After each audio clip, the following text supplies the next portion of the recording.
לא לפחד, השם אלוקיך הולך איתך.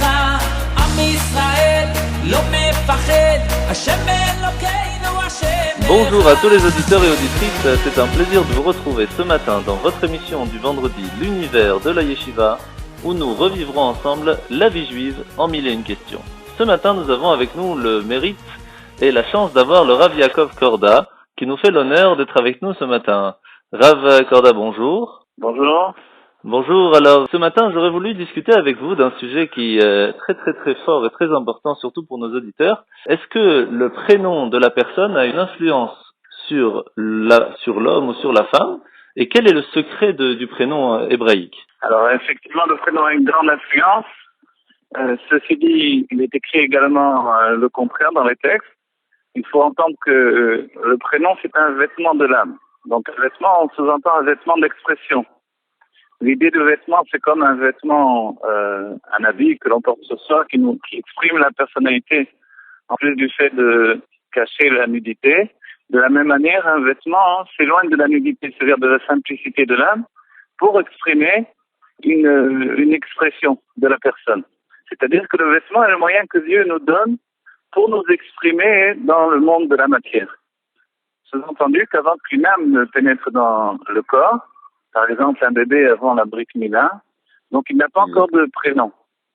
Et le prénom est le moyen de rattacher l'âme, ici-bas, habillée dans le corps, avec la source de l'âme spirituelle dans les mondes divins. Donc, tout à fait. Voilà. Donc, effectivement, c'est quelque chose de très important. Et le choix du prénom est quelque chose que l'on ne doit pas prendre à la légère. Le fait de changer également de prénom, c'est une chose à prendre à la légère. Mais l'âme de l'enfant, elle est depuis la naissance dans le corps ou elle est autour et elle rentre que à la Brit Mila? Comment ça fonctionne? Alors effectivement, l'âme, on peut pas penser uniquement, je sais pas exactement le monde des non-juifs, qu'est-ce qu'ils pensent par rapport à ça, mais on sait très bien que l'âme, elle existe avant de pénétrer dans le corps et que le corps, avec la formation de tout l'embryon, comment il s'habille, comment il se structure dans le ventre de la mère, c'est aussi la connexion de l'embryon avec l'âme. C'est-à-dire que c'est son vêtement. On appelle le corps un vêtement, un levush hatzmi en hébreu, un vêtement essentiel. C'est le vêtement le plus proche de l'âme qui, lui, va habiller l'âme et lui donner de s'exprimer pendant tout le courant d'une vie. On voit qu'il est tellement important qu'au moment de la résurrection des morts, on va se relever avec ce même corps-là. Donc c'est tellement une fusion qui se passe entre l'âme et le corps que finalement, l'âme va s'identifier au corps aussi bien que le corps va s'identifier à l'âme. Et lorsque nous parlons à une personne, on ne pense pas qu'on parle à un corps. On parle à une personne, donc à une âme. Mais le corps, lui, c'est l'expression de l'âme tout entière. Voilà. Donc, en résumé, l'âme existe auparavant, les 6 mois de séparation de l'âme dans la descente dans les mondes divins. Je dis 6 mois dans le minimum avec mon cher Rabbeinu, 9 mois pour la plupart d'entre nous. Mais ça nous rapporte que Eliyahu Hanavi est resté 12 mois dans le ventre de sa mère. 12 mois. Alors, évidemment, c'est le côté excessif des choses. C'est du jamais vu. Mais pourquoi on a besoin de 9 mois finalement pour arriver au moment de la naissance? Le rabbi de Lubavitch nous dit que les 9 mois correspondent à la descente de l'âme dans les mondes divins. Il y a le monde de Hatzilut où l'âme se trouve en gestation. C'est le monde de l'émanation. Ensuite, l'âme pénètre dans le monde de Bria, le monde de la création. Et ensuite, donc c'est dans le monde de la création qu'elle vient à la naissance. C'est pour ça qu'il est écrit Bereshit, Bara Elohim. Bereshit, le Rézan nous dira le bête de Bereshit qui est en relation avec le bête de Bria, le monde de la création. Donc en fait, la création, c'est la conscience de l'existence qui apparaît dès que l'âme pénètre dans le monde de la création. Ensuite, il y a le monde de la formation, qui est Yetzira. Ensuite, le monde de l'action dans lequel nous nous trouvons. On se trouve dans le côté le plus bas du monde de l'action, donc le monde de l'action qui s'appelle Asiya en hébreu. C'est un monde où l'essentiel est l'action concrète. Voilà. Et l'âme, pour se préparer à cette action concrète et à la réalité du corps matériel et toutes ses sensations physiques, elle a besoin de 9 mois de préparation et d'une descente qui va la préparer à la rencontre avec le corps.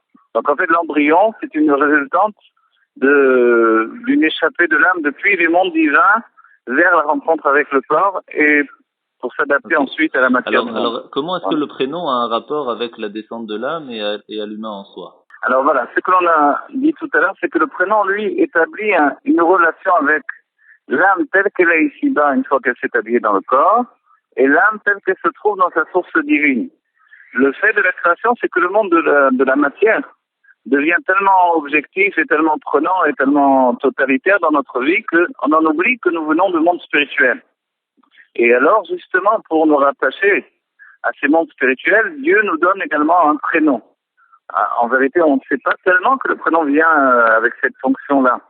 Mais le choix du prénom va déterminer justement l'attachement de l'âme à cette source divine. Et quand on donne un nom hébraïque, on sous-entend de donner un prénom qui va réaliser une jonction entre un état divin et un état humain. Alors, je sais, ça a l'air un peu compliqué peut-être comme ça, mais tout simplement, dites-vous que quand on appelle une personne par son prénom, elle se retourne. À un tel degré que si une personne est tombée s'est évanouie, on peut la ramener en l'appelant par son prénom. Vous voyez?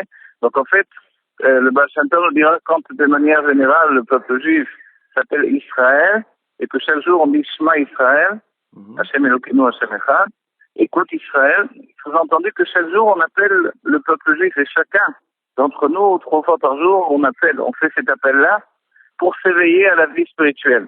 En réalité, c'est le message du Shema Israël du juif. Donc le prénom c'est quelque chose d'essentiel, tout autant il véhicule une expression. D'accord? Et cette expression, elle doit se faire par le biais de ce prénom et par l'atout que peut apporter le prénom à la personnalité.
Alors vous avez un exemple parce qu'il y a des gens qui ont un seul prénom, il y en a d'autres qui ont plusieurs prénoms. Alors voilà, effectivement, alors j'ai écrit un livre entier sur ce sujet. C'est un sujet très complexe, très profond. Comment s'appelle le livre? Le livre s'appelle La psychologie de votre prénom hébraïque. Et en fait, c'est un livre qui établit une méthode d'analyse sur la compréhension du prénom, vous voyez, la compréhension du prénom, que ce soit juif ou non juif, savoir quels sont les prénoms positifs, négatifs, qu'est-ce qu'il faut faire, est-ce qu'il faut changer de prénom dans le cas où il y aurait un problème à vivre avec son prénom, etc. Ouais, vous voyez, en général, je vais vous citer les grandes lignes. En général, tous les prénoms sont censés être positifs, évidemment. Quand ils véhiculent quelque chose d'un peu difficile à porter, vous voyez, comme par exemple le prénom de David ou Rachel, sont deux prénoms très difficiles à porter et qui peuvent entraîner une vie difficile. Pourquoi? Parce que ce sont des prénoms qui sont liés à la Shrina, à la présence divine, et que justement tout le travail de notre vie, c'est d'établir la présence divine dans ce monde. Maintenant, le prénom David, aussi bien que Rachel, sont des prénoms excessifs qui peuvent épuiser leurs propriétaires. Et c'est pour ça qu'ils sont difficiles à vivre. Quand on parle d'un prénom excessif, on peut rappeler que les prénoms des Avot également, Abraham et Yitzhak, sont des prénoms excessifs. Abraham excessif dans la générosité, c'est-à-dire dans le dévoilement, dans l'expression, et Yitzhak excessif dans la rigueur. C'est-à-dire le contraire du dévoilement, le fait de recevoir, mais de garder, de ruminer ses pensées au-dedans de soi, de pas se donner facilement, de pas s'exprimer facilement également. Donc l'un et l'autre, on va dire de manière technique, ont besoin du rajout d'un second prénom pour être équilibrés. Vous voyez, dans la Chassidut Chabad, on verra le prénom Yosef se placer devant le prénom Yitzhak. Vous voyez, dans ce cas-là, Yosef est lié à la tribu du Yesod, donc la force d'influence. Alors il vient débloquer l'enfermement de Yitzhak. Pour Abraham, on citera le premier rabbi de Lubavitch, le Morazaken, qui lui a donné à son fils le nom Chaim Avraham, en expliquant que justement Avraham, dans son extrait, il faut qu'il soit dans la réalité, dans la vie. Donc en fait, on voit un besoin de rajouter un second prénom. Quel est l'apport du second prénom? Et ce sera toujours la démarche à faire plutôt que de changer de prénom très facilement. Alors la démarche sera de rajouter un autre prénom qui va va entraîner un nouveau conduit d'influence dans la personnalité. Donc le second prénom, comme les cas qu'on a cités ici, va vraiment équilibrer la personnalité. Et quand on a dit David ou Rachel, qui sont des prénoms difficiles à porter, donc on résoudra le problème avec le rajout d'un autre prénom. Mais est-ce que c'est obligatoire de rajouter un prénom ou c'est seulement s'il y a des soucis dans la vie que là il faut y penser? C'est une très bonne question. Effectivement, c'est pas obligatoire. Dans mon livre, quand je rapporte ces choses-là, et dans les conférences que j'ai données, j'explique que si la personne s'appelle Rachel et qu'elle vit très bien, et qu'elle n'a pas de problème et qu'elle est à la hauteur de son prénom, dans ce cas-là, évidemment, il n'y a pas de besoin de rajouter un autre prénom pour équilibrer qui pourrait être difficile dans le premier prénom. Vous voyez? Mais il se trouve malheureusement que beaucoup de Rachel ont des difficultés à vivre avec leur prénom, beaucoup de David également. Vous voyez? Donc, on va dire presque automatiquement, quand on a ce prénom-là, ou que les parents vont donner ces prénoms à leurs enfants, il serait bon de leur adjoindre un second prénom. Comment ça fonctionne par rapport au prénom? Il y a aussi beaucoup qui ont l'habitude de nommer leur enfant sur le nom de leur père ou de leur grand-père. Ça dépend les séfarades et ashkénazes s'ils le font de leur vie ou pas. Mais c'est quelque chose de bien ou pas? Est-ce que ça change quelque chose? Alors c'est vrai que c'est toujours une question. On va dire dans le meilleur des cas, il faut choisir un prénom dans ce qui s'appelle le roi Kodesh. C'est-à-dire que ça soit vraiment avec l'Esprit Saint. Donc l'Esprit Saint vient chez les parents. Le père, au moment où il va dire le prénom à la montée à la Torah ou au moment de la Brit Milah, il va établir le prénom qui est choisi. Et c'est vrai qu'on s'étonne parce que ce sont des prénoms non juifs ou qui n'ont rien à voir avec le judaïsme. Comment l'Esprit Saint s'est exprimé de cette manière-là. Mais en fait, très souvent, le prénom qui est un prénom non juif a un rapport avec un prénom juif qui lui est proche également. Vous voyez?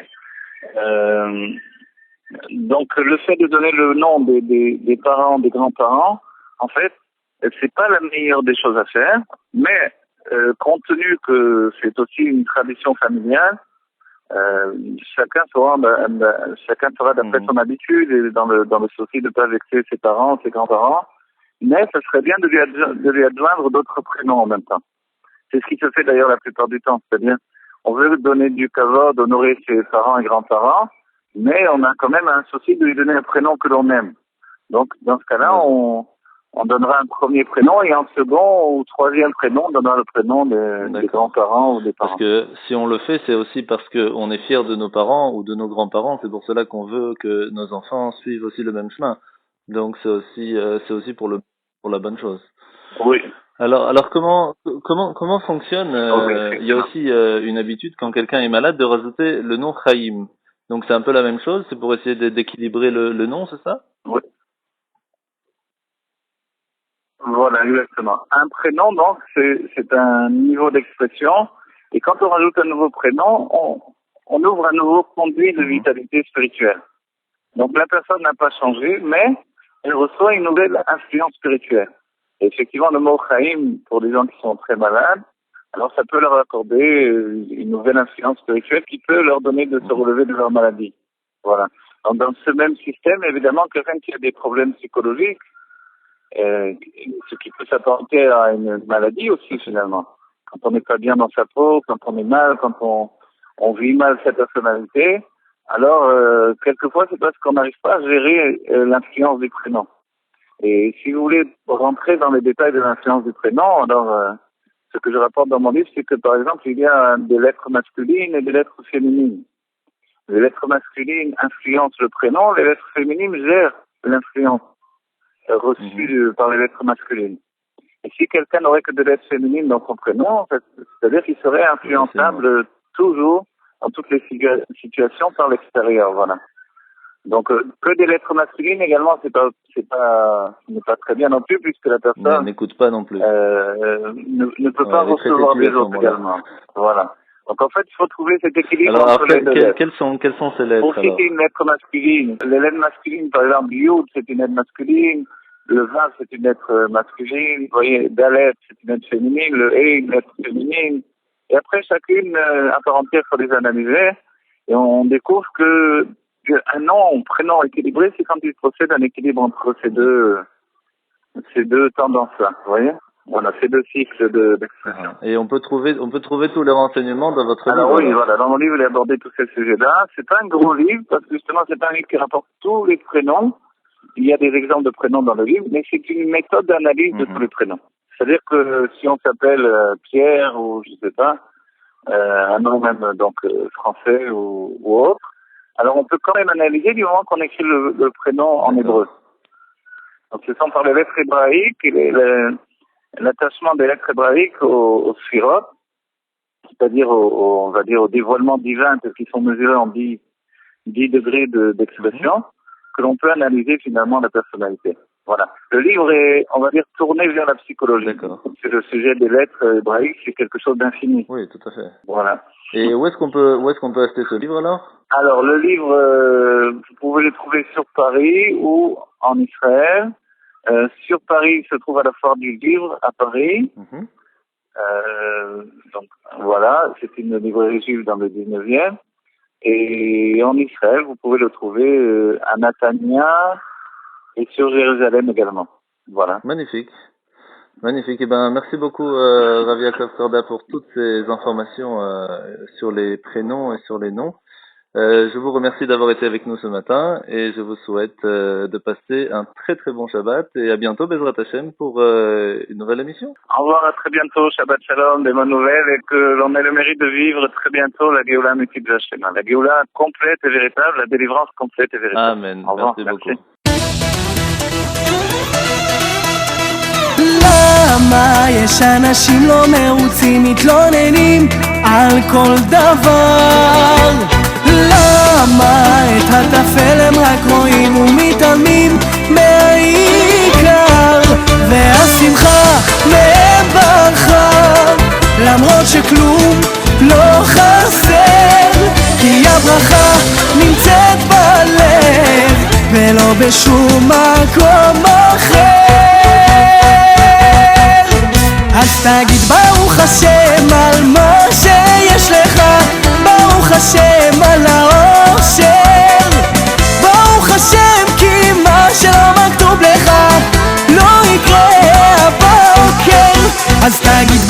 השם על מה שיש לך, ברוך השם על האושר, ברוך השם כי מה שלא מכתוב לך לא יקרה הבוקר.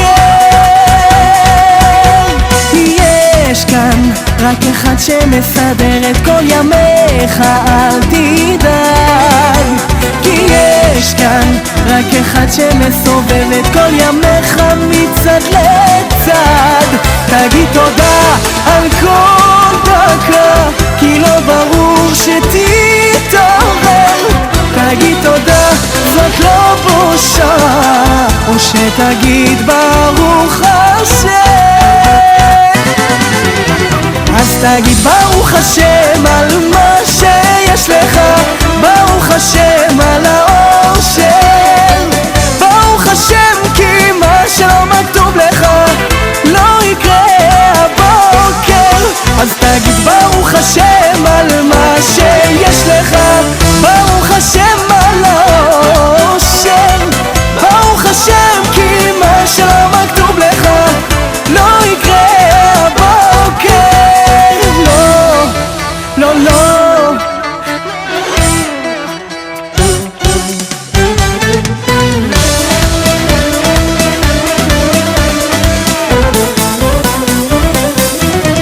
תגיד תודה על כל דקה, כי לא ברור שתתעורר. תגיד תודה, זאת לא בושה, או שתגיד ברוך השם. אז תגיד ברוך השם על מה שיש לך, ברוך השם על האושר, ברוך השם כי מה שלא מכתוב לך לא יקרה הבוקר. אז תגיד ברוך השם על מה שיש לך, ברוך השם על האושר, ברוך השם כי מה שלא מכתוב לך לא יקרה הבוקר.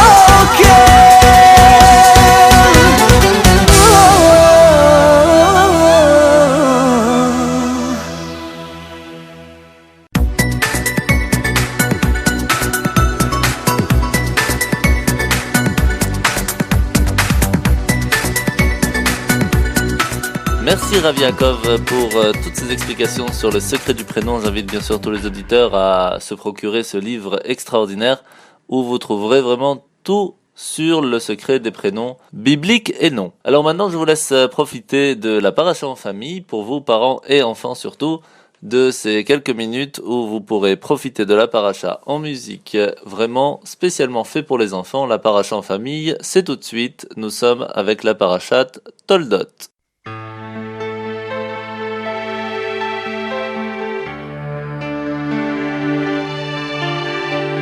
Quand Eliezer lui demande à boire, Rivka ne le prend pas pour un fainéant. Au contraire, elle réfléchit. Cet homme est assis près du puits. Il paraît robuste. S'il me demande de l'eau, c'est que pour une raison ou pour une autre, il ne peut pas se servir tout seul. Mais alors, qui fera boire ces chameaux ? Voilà de l'eau, monsieur, répond-elle, et j'abreuverai même tes chameaux. Rivka sait utiliser son intelligence au service des mitzvot. C'est ainsi qu'elle mérite d'entrer dans la famille d'Abraham, la famille du Chesed.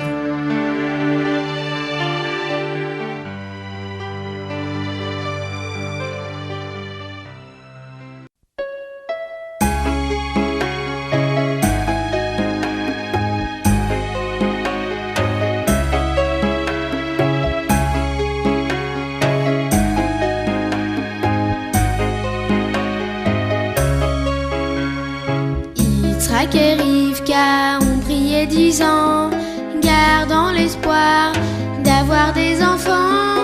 Enfin des jumeaux naissent à la maison, ils seront de grandes nations. Des 2 enfants, Esav et l'aîné, ils s'imaginent pouvoir obtenir, grâce à son arc, grâce à son épée, tout ce que son cœur désire.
sera chassé et affamé, il s'écrie. Donne-moi donc vite de ce plat, et en échange je te vends mes droits. De toute façon il ne m'intéresse pas, à quoi sert ma Bechora?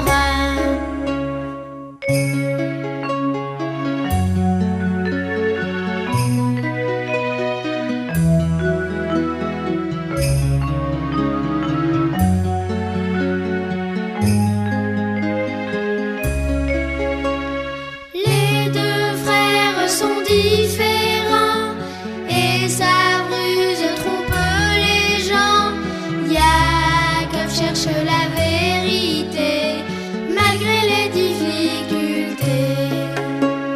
Yaakov accepte le marché car il sait que son aîné ne pourra pas assumer ses responsabilités. Les deux frères sont différents et sa ruse trompe les gens. Yaakov cherche la vérité malgré les difficultés.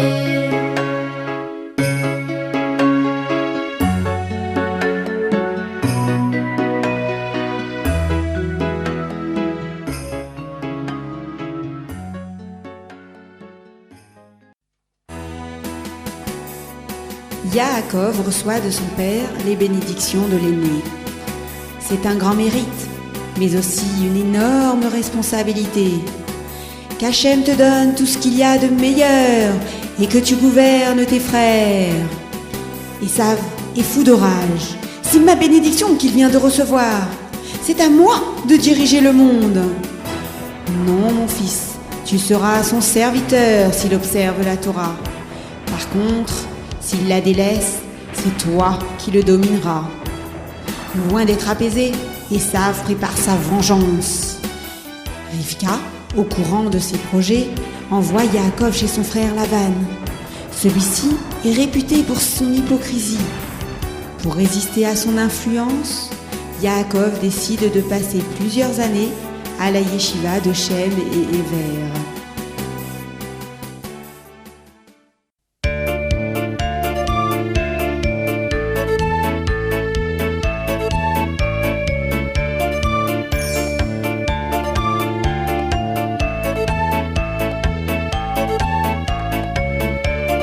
Pendant 14 ans, le jour et la nuit, à la yeshiva, Yaakov a appris. S'il était fatigué, la tête il mettait sur la table et il s'endormait un tout petit moment, juste pour se reposer. Et il recommençait pendant 14 ans, un tout petit moment, juste pour se reposer. Et il recommençait pendant 14 ans.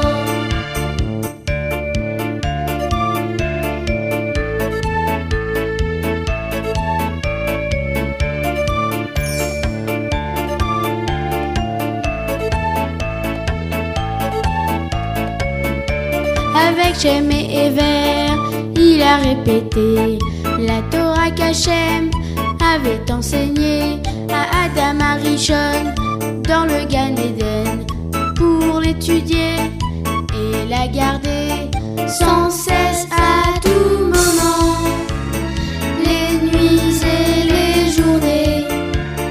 Yaakov a étudié pendant 14 ans, sans cesse à tout moment, les nuits et les journées. Yaakov a étudié pendant 14 ans.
Hachem le protège du rachat qui s'empresse de lui tendre un piège. Et pendant 20 ans, il est resté fidèle à la Torah si belle qu'il garde à tout moment. Les siècles ont passé et le clan Israël a toujours continué sa tâche éternelle. Les siècles ont passé et le clan Israël a toujours continué sa tâche éternelle.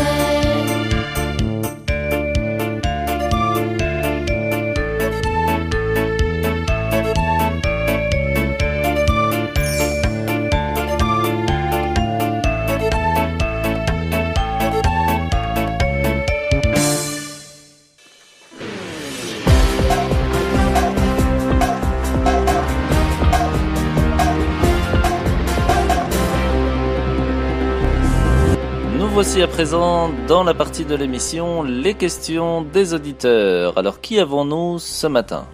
Bonjour, ce matin nous avons quelqu'un de très sympathique. Comment tu t'appelles?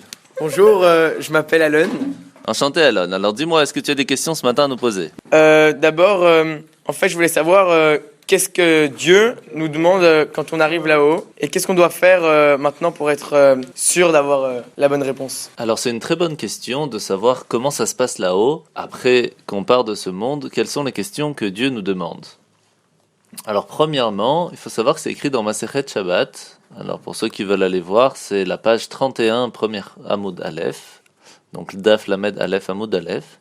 C'est écrit comme ça. Beshash machnesi madame ledin omrim lo. Au moment où une personne arrive au jugement futur, on lui demande Nasata venatata be'emuna, est-ce que tu t'es marié et tu as donné aussi avec foi et confiance? En deuxième lieu, on lui demande Kavata itim la Torah, est-ce que tu as fixé des moments fixes pour apprendre la Torah, ne serait-ce que 1 ou 2 minutes, mais est-ce que tu as fixé des moments? Troisième chose, on lui demande Aïma sakta bepiria verivia, est-ce que tu as fait ce qu'il faut pour avoir des enfants? Après, on lui demande Aïm tsipita le Yeshua, est-ce que tu as attendu la délivrance future? Après, on lui demande Aïm pilpalta bechorma, est-ce que quand tu parlais, tu parlais pour rien dire, ou est-ce que tu réfléchissais avant de parler avec chorma? Après, on lui demande Aïm evanta davar mitor davar, est-ce que tu as réussi à comprendre une chose dans une chose? Ça veut dire, est-ce que tu t'es simplement laissé à comprendre ce que tu voulais comprendre, ou tu as essayé d'aller chercher la raison pour laquelle les gens te disaient telle chose? Alors, bien sûr, il y a encore d'autres choses, on peut aller voir dans Masechet Sanhedrin, à la page 7, etc.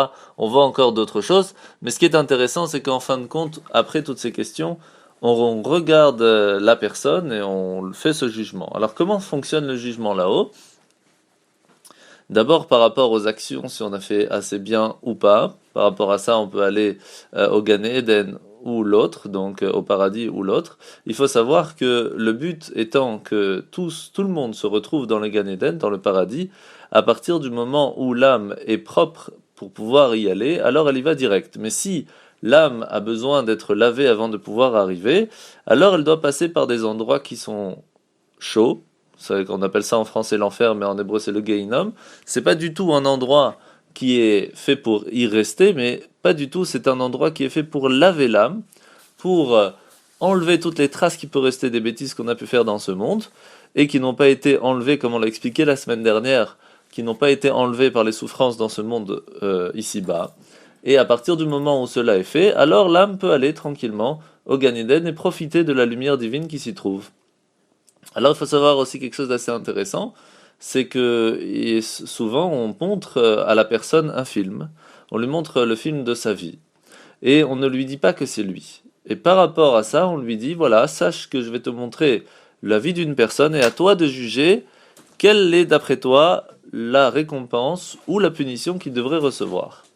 Et par rapport à ça, la personne va se juger elle-même. C'est pour cela qu'il est très important pendant toute la vie d'une personne de toujours juger les personnes de façon très gentille. Parce qu'à partir du moment où une personne a l'habitude de juger quelqu'un d'une façon plus dure, automatiquement il va se juger lui-même beaucoup plus difficile quand il va arriver là-haut, étant donné qu'on ne lui dit pas qui va être la personne. Donc ça, c'est un petit peu la réponse à ta question. Merci beaucoup. Alors en fait, vous nous avez appris qu'il fallait jeter les ongles aux toilettes et pourquoi pas à la poubelle. Alors c'est vrai que quand on coupe les ongles, il faut faire très très attention quand on coupe les ongles de ne pas les couper un après l'autre. Ça c'est première chose, c'est ce qui est écrit dans le Shulchan Aruch, dans le livre des lois, qu'on saute toujours un doigt quand on coupe les ongles, parce que couper les ongles, ça fait que le corps devient plus faible. C'est pour ça que premièrement, on les coupe pas un après l'autre, mais un en sautant l'autre. Et en deuxième lieu aussi, de ne pas couper les ongles des pieds et les ongles des mains le même jour. Très important aussi, un détail aussi très important, c'est que on coupe les ongles tous les jours, on évite la nuit, et surtout, on évite surtout le jour du jeudi. Pourquoi ? Très simple. Parce que il faut exactement 3 jours pour que les ongles commencent à repousser. Et c'est préférable que les ongles ne commencent pas à repousser pendant le jour du Shabbat. Étant donné qu'on va couper le jeudi, donc le jeudi compte déjà pour le premier jour, puisque on vient de les couper, le vendredi, et pendant Shabbat, à la même heure du jeudi, à quelque chose près, eh bien, les ongles vont commencer à repousser. Donc pour éviter que les ongles commencent à repousser le Shabbat, qui est un jour de repos, alors on évite de les couper le jeudi. Maintenant, il faut savoir qu'il est écrit dans Pirkei Avot qu'il y a une différence entre un rachat, un tzaddik et un chassid. Alors un rachat, c'est un mécréant, quelqu'un qui pense qu'à lui-même, c'est pour cela que lui, qu'est-ce qu'il va faire ? Il va jeter ses ongles là où il le veut. Étant donné qu'il est écrit dans la Masechet Nida, donc dans une partie du Talmud à la page 17, il est écrit là-bas que si une personne, une femme qui est enceinte, elle va marcher sur des ongles, elle peut, chas v'shalom, perdre son enfant. Et c'est pour cela qu'il est très important de faire attention où est-ce qu'on jette ses ongles. Alors celui qui s'en fout, celui qui est rachat, qui est mécréant, qui pense qu'à lui-même, qui est égoïste, il va jeter ses ongles un peu partout.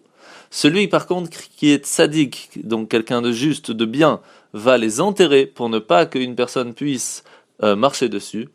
Et on a le 3e niveau, c'est le niveau du chassid. Le niveau du chassid qui vient du mot chesed, qui veut dire la bonté, qui lui est prêt à brûler une partie de son corps pour ne pas que quelqu'un se fasse mal, et ça c'est le chassid qui va brûler ses ongles pour ne pas que même si un ongle a été enterré, qui peut encore ressortir, là il n'y a aucune possibilité pour qu'une femme puisse marcher dessus et chas v'shalom, perdre son enfant.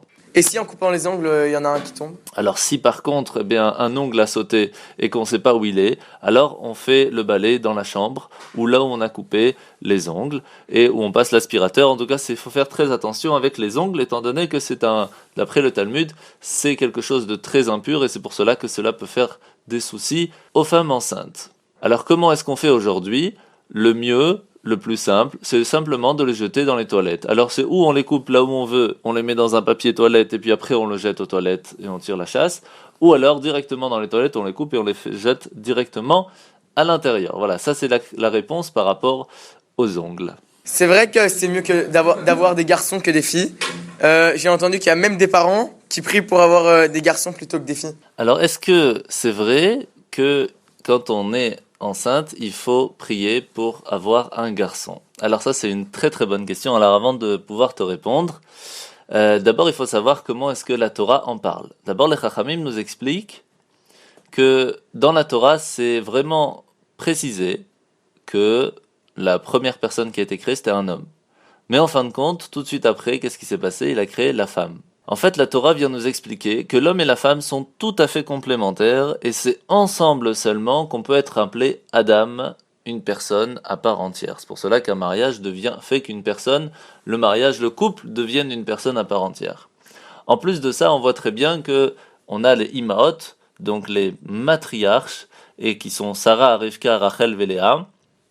On a les 7 Neviot, donc les 7 prophétesses dans le peuple d'Israël, donc bien sûr Sarah, Rivka, Rachel, Léa, mais nous avons aussi la prophétesse Déborah, Hulda, Esther Amalka. Donc on voit que la Torah ne fait aucune différence entre l'homme et la femme par rapport au potentiel et la possibilité d'arriver à des niveaux spirituels extraordinaires et même jusqu'au niveau de la prophétie. Mieux que ça encore, la Torah vient nous montrer aussi une grande chose, c'est qu'il n'y a même pas cette différence entre quelqu'un qui peut être du peuple d'Israël, entre homme, femme, serviteur, servante ou autre. Parce qu'à partir du moment où une personne fait de bonnes actions, de belles actions et des efforts pour devenir quelqu'un de bien, eh bien, Ruach HaKodesh Oreh Alav, comme il est écrit dans l'Ikut Shoftim, qu'une personne peut arriver à un niveau extraordinaire par rapport à ses actions. Donc il n'y a pas de différence, homme, femme ou autre. Mieux que ça encore, je vais vous dire, la semaine dernière, nous étions dans la parashat Chai Sarah.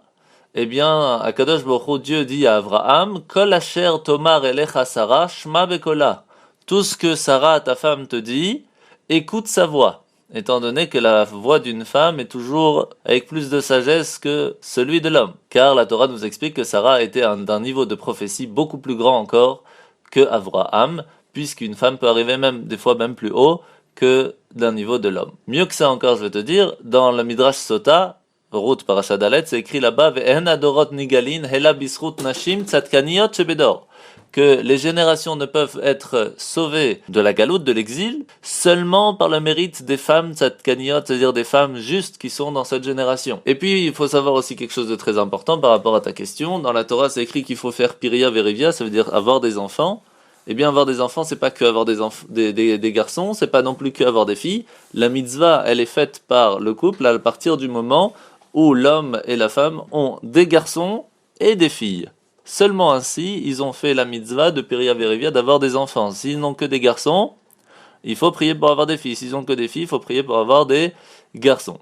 Alors maintenant, dans la Talmud Baba Batra, à la page 141, c'est écrit là-bas que Rav Chizda, il avait l'habitude de dire que Bnot Chashuvot Lo Yoter Mibanim, que pour lui c'était plus important d'avoir des filles que des garçons. En fait, la réponse à tout ça, pour résumer, c'est qu'il y a quelque chose de plus qu'il y a chez le garçon qui n'a pas chez la femme, et quelque chose d'extraordinaire qu'il y a chez la femme qui n'a pas chez l'homme. C'est que l'homme, il a le besoin de faire les 613 commandements, besoin du Limud Torah, de l'étude de la Torah, alors que la femme n'a pas besoin de faire ça pour pouvoir s'attacher à Dieu, parce qu'elle a cette âme qui est beaucoup plus forte, beaucoup plus grande, et beaucoup plus proche de Dieu.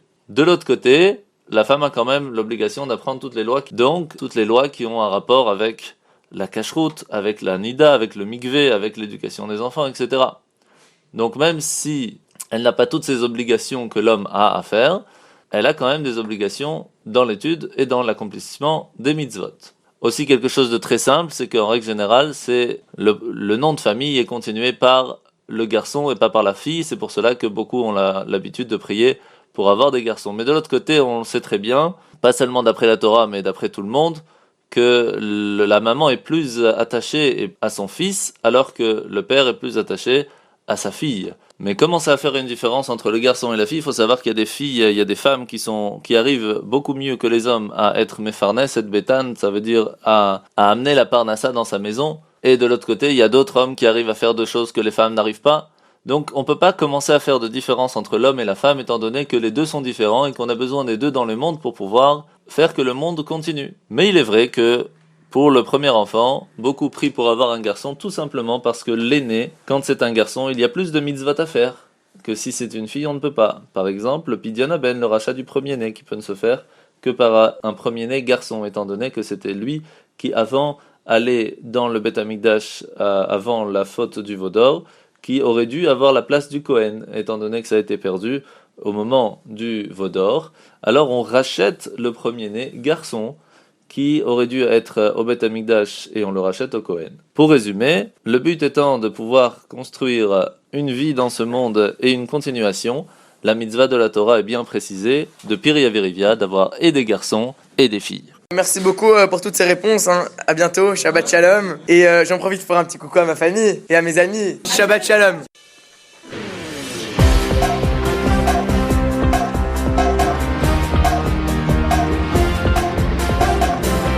Et bien voilà, c'est comme ça que notre émission se finit ce matin. N'oubliez pas que nous sommes la parashat Toldot. Rosh Chodesh, c'est aujourd'hui, donc ce soir, Rosh Chodesh est déjà fini. Je vous souhaite donc déjà à tous et à tous de passer un très bon mois de Kislev. Un mois de Kislev, comme vous le savez, il y a beaucoup de fêtes pendant le mois de Kislev. Le Yud Kislev, Yud Dalet Kislev, Yud Tet Kislev qui sera le Rosh Hashanah de la Chassidoute, puis Chanukah qui arrive très très vite. Donc, messieurs, dames, n'oubliez pas de vous préparer pour ce mois pour toutes ces fêtes qui arrivent devant nous. Mesdames et mesdemoiselles, sachez que le Shabbat ce soir va commencer à 16h40 et c'est pour cela qu'il ne faudra pas oublier d'allumer les bougies à 16h40. Shabbat Parashat Toldot demain matin que nous lirons à la Torah se finira samedi soir à 17h48, ça se finit très tôt. N'oubliez pas qu'il est important de manger 3 Seuda, 3 repas, donc le matin, l'après-midi aussi. Donc l'après-midi, la Seuda Shlishit est importante à manger quelque chose. Donc d'après des coutumes, il est important de faire carrément un motzi, de manger de la challah, mais en tout cas un minimum de manger un fruit, un gâteau, quelque chose pour marquer que nous avons mangé un repas de plus le jour du Shabbat, étant donné que nous avons pris le temps, le jour de Shabbat, de manger tous ensemble en famille. N'oubliez pas aussi que Motzei Shabbat, donc à la fin du Shabbat, il est important de manger un repas. Ce Shabbat, on l'appelle le Melavé Malka, donc le repas où on ramène la reine de Shabbat à repartir pour toute la semaine jusqu'à son retour au Shabbat prochain.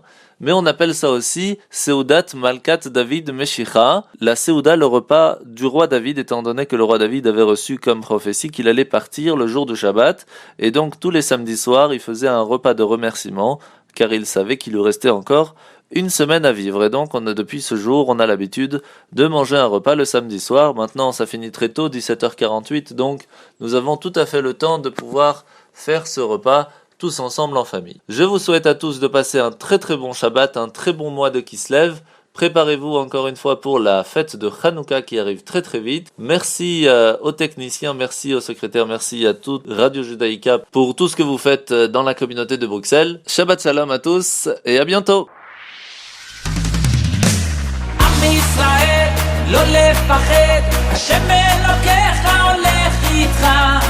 ישראל לא מפחד, השם אלוקינו השם אחד.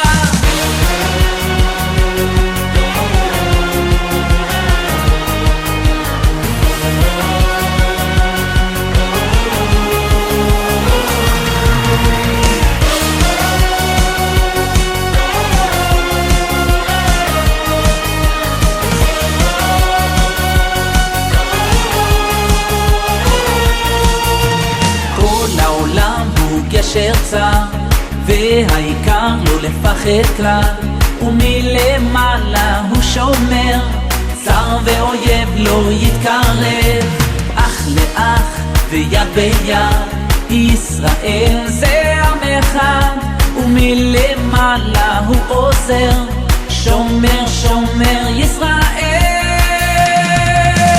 אח ישראל לא לפחד, השם אלוקיך ישראל לא מפחד, השם אלוקינו השם אחד.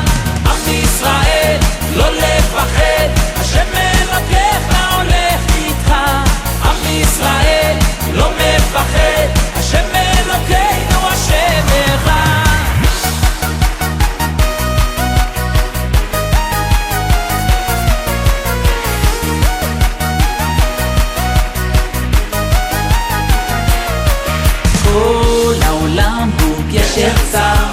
והעיקר לא לפחד כלל, ומלמעלה הוא שומר, צר ואויב לא יתקרב, אח לאח ויד ביד, ישראל זה עם אחד, ומלמעלה הוא עוזר, שומר שומר ישראל.